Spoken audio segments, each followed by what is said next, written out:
we still haven't drilled our well yet. So now the question is, what are we going to do with our money? And an oil company doesn't have infinite funds. So we've got competing projects. We need to know what's best for not only our shareholders, but for the owners, if they are, say, the government of Norway, the government of Qatar.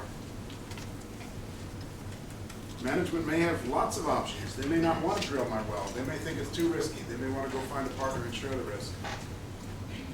Or if we think it's a great deal and our partner doesn't, we may try to buy them out and say we'll take greater risk. Now we've got to go in the US and increasingly in many other parts of the world and understand what kind of environmental issues we're going to face there and what kind of hurdles it will take to get to drill our well. And wetlands is a big one, particularly in the US. And the way you get around this is to build more wetlands. So there are a lot of construction of modern wetlands to offset the ones that might be damaged. There are all kinds of surveys, including underwater surveys, of not only what lives there in the way of endangered species, but who lived there in the past and what kind of hazards are on the seafloor, because you don't want to drill into somebody else's pipeline. You don't want to drill into a shipwreck. There are all kinds of reasons you don't want to drill in particular places, and those hazards need to be mapped out. And then, these are good news from the oil industry perspective. We've found something and we're testing it and we're burning off what we have found. So a big flare like that making lots of nasty smoke, that's a sign of a discovery. But it doesn't look so good, and the air quality people say it doesn't look so good. And commonly they will limit the length of a test to something like 6 hours. And our reservoir engineers say there's not enough time to evaluate how big this thing is, because what they do on a test is they flow it for a while and then they look for pressure drop.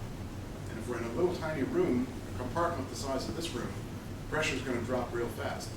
But if we produce that for 7 days and see no pressure drop, it's a huge accumulation. And we would like to flow it for 30 days, but much of the world, they say, no, that's dirty. You can't do that. So we have to live with whatever they tell us. 6-hour test is what we've got. Water discharges. In some parts of the world, you can produce water that comes up with the oil and you can dump it over the side into the ocean. That list of places you can do that is getting very, very small. So now we have to find other environmentally acceptable things to do with water that comes up. It might be salty, much saltier than seawater. It might have toxic heavy metals in it. There are far better things to do with it than to put it underground.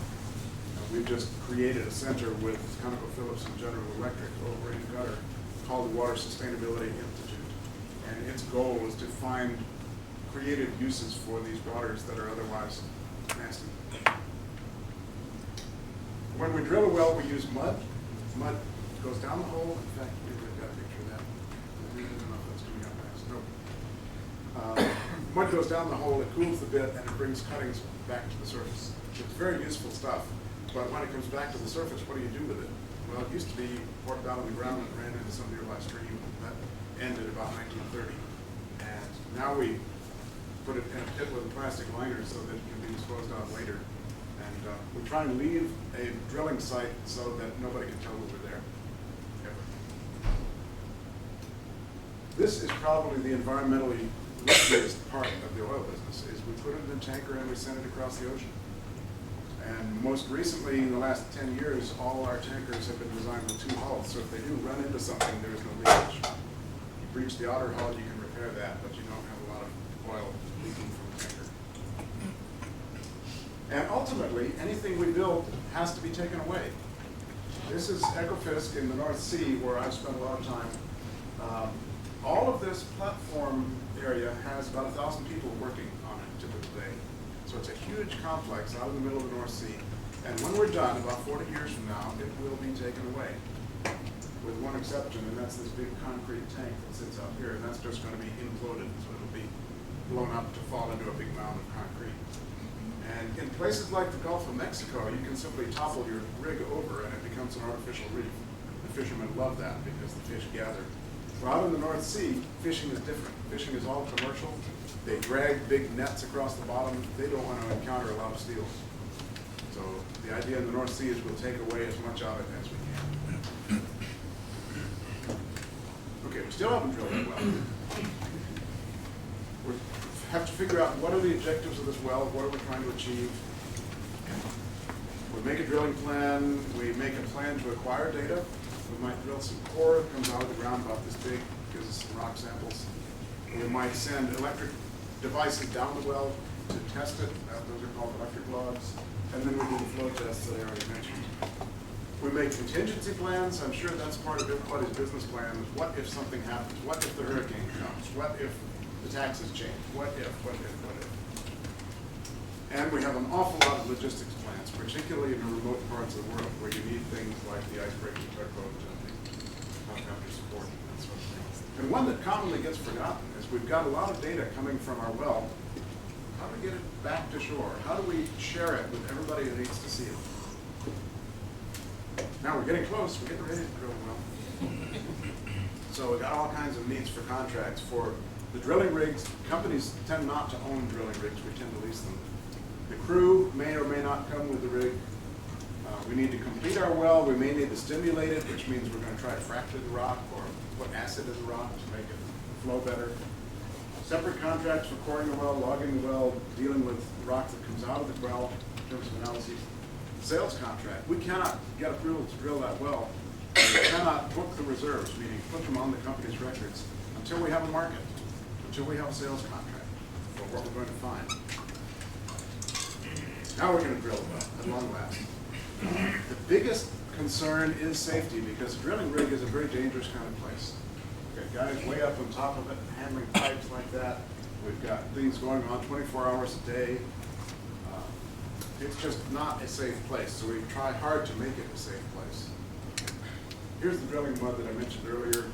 There's our well with the bit at the bottom, and the mud comes out, and it cools that bit, and it brings up the cuttings that look like that. And people like me study those cuttings. And the most important thing from an environmental perspective is that mud is heavy, and it pressurizes the well at the bottom, and it prevents oil from coming in, coming up, and flowing out. Yes? So the drilling on a daily basis, a daily operation of just one rig, what kind of that, like $1 million a day? And what sort of operation? It's $1 million a day on the offshore ones, some of them. On land in a place where you don't have to drill too deep, like West Texas or New Mexico, $10,000 a day. Quite a difference. So now we're going to drill down through what we call the overburden, which means down to the target, everything on top. And then in the reservoir, as I said earlier, we may be vertical, we may be slant hole, we may be going horizontal to stay in a particular layer. And we've got to put some pipe down there or that hole's going to collapse. So here's typical well pipe casing. And it goes in the upper part. These holes near the surface are very big. They can be 36 or 40 inches around. Now we've got to decide if we found something good. So we've got these logging tools I mentioned, electric devices you send down the hole. We do take the flow tests, and we get core out of the ground. And this is what I deal with almost every day, is the core that comes out of the ground. And that's the ground truth. That's the real piece of the rock. So now we've got to make a decision. Did we find something that is good enough to complete the well? And here's a little thing that goes in the hole.